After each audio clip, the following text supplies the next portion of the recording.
রথযাত্রার পূর্ণ দিনে বেলেঘাটা গান্ধীমাঠ ফ্রেন্ডস সার্কেলের খুঁটি পুজো। খুঁটি পুজোর মধ্য দিয়ে শারদোৎসবের শুভ সূচনা হয়ে গেল উত্তর কলকাতার অন্যতম সেরা পুজো গান্ধীমাঠ ফ্রেন্ডস সার্কেলে। রথযাত্রার দিনে পুরোহিতের মন্ত্রোচ্চারণ ও ঢাকের বাদ্যের মধ্য দিয়ে 52তম বর্ষের দুর্গাপুজোর সূচনা হয়। এবছরের ভাবনা শিরোনাম। শিল্পী অসীম পাল এদিন খুঁটি পুজো উপলক্ষে উপস্থিত ছিলেন পুজো কমিটির চেয়ারম্যান বিশিষ্ট সমাজসেবী রাজু নস্কর, ছিলেন স্থানীয় পৌরমাতা ও পুজোর পৃষ্ঠপোষক আলোকানন্দা দাস, অন্যতম পৃষ্ঠপোষক আলোক দাস, সভাপতি তপন সাহা, যুগ্ম সম্পাদক স্বরাজ নস্কর, রবি নস্কর, স্বরাজ নস্কর, কোষাধ্যক্ষ সুখদেব দাস সহ ক্লাবের সকল সদস্যবৃন্দ। এই পুজোর প্রধান পৃষ্ঠপোষক বিধায়ক পরেশ পাল ও প্রধান উপদেষ্টা কুণাল ঘোষ। দেখো, আমার নতুন করে কিছু বলার নেই গান্ধীমাঠ ফ্রেন্ডস সার্কেল ক্লাবের পুজো নিয়ে, কারণ আমাদের এটা 52তম পুজো। এর আগের বছরে যে আপনারা দেখেছেন থিমের পুজো, বাবারা এমনই হয়, এই থিমেই আমাদের পুজো ছিল। এইবার শুধু এইটুকুনি বলতে পারি যে আমাদের থিমের নাম হচ্ছে শিরোনাম। বাকি বিস্তারিত আমি থিমের ব্যাপারে বিশেষ কিছু বলতে চাই না, কারণ সাসপেন্স ক্রিয়েট করাই সবচেয়ে বড় ব্যাপার। তো আপনাদের সকলকে, আপনাদের মাধ্যমে, মিডিয়া সংবাদ মাধ্যমে আমি আহ্বান করতে চাই সকলকে, যারা দর্শক, যারা প্যান্ডেল পুজো ঘুরে দেখতে পছন্দ করে, বিশেষ করে তাদেরকে আহ্বান করতে চাই, আপনারা আসুন, এসে দেখুন। আপনারা বাকিটা প্যান্ডেলের মাধ্যমে বুঝতে পারবেন যে আমরা কি কনসেপ্টে এবারে থিম পুজোটা করছি। এবারে শিল্পী কে তোমাদের? এবারে শিল্পী হচ্ছে অসীম পাল। জগন্নাথ দেবের জয় জগন্নাথ বার্তা দেবেন।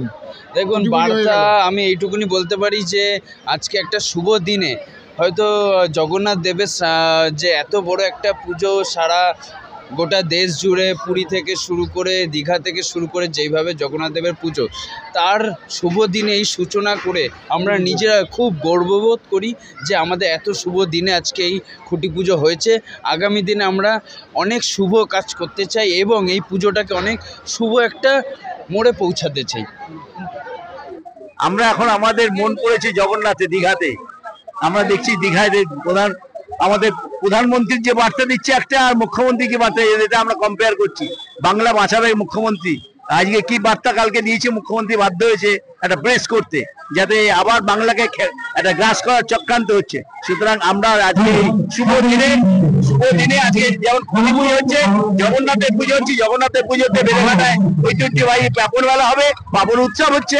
সেখানে আপনারা আসবেন, সবাইকে আনন্দ করলাম, সবাই উৎসবে থাকবেন, মিষ্টি মুখ করাবো, জিলিপি খাওয়াবো, পাপড় খাওয়াবো এবং ভগবানের কাছে বাংলা বাঁচাবার জন্য আবেদন। খুঁটি পুজো তো সববারের মতনই এবারে হয়েছে। আগের বছরে মনে হয় 14 আগস্ট হয়েছিল, 14 আগস্ট। এবছরে আমাদের খুঁটি পুজোটা আজ জগন্নাথের দিন ভালো। আর একটা কথা হচ্ছে, যেটা মমতা ব্যানার্জি যে দীঘায় জগন্নাথ বানিয়েছে, তো মানুষের যেভাবে ঢল নেমেছে জগন্নাথকে নিয়ে, তো কিছু কিছু লোক বলছিল নাকি মমতা ব্যানার্জি নাকি মুসলিমদের লোক, কিন্তু একটা মুখ্যমন্ত্রীকে অ্যাডমিনিস্ট্রেশন চালাতে গেলে তাকে সব রকম মুসলিম, শিখ, ইসাই, জৈন সবাইকে নিয়ে চলতে হয়, হিন্দু মুসলিম সবাইকে নিয়ে চলতে হয়। তো সেটা প্রমাণ করে দিয়ে মমতা ব্যানার্জি যে আমি মুখ্যমন্ত্রী, মমতা ব্যানার্জি আমি সকলের জন্য। দেখুন, লোক বিতর্ক করবে, যে আমাদের একটা কথায় আমরা দেখেছি, হাতি চলে বাজার, কুত্তা ভকে হাজার। তো আমাদের মমতা ব্যানার্জি হাতি, ও হাতির মতন চলে, যারা কুত্তা তারা ভক ভক করবেই, কিছু করার নেই।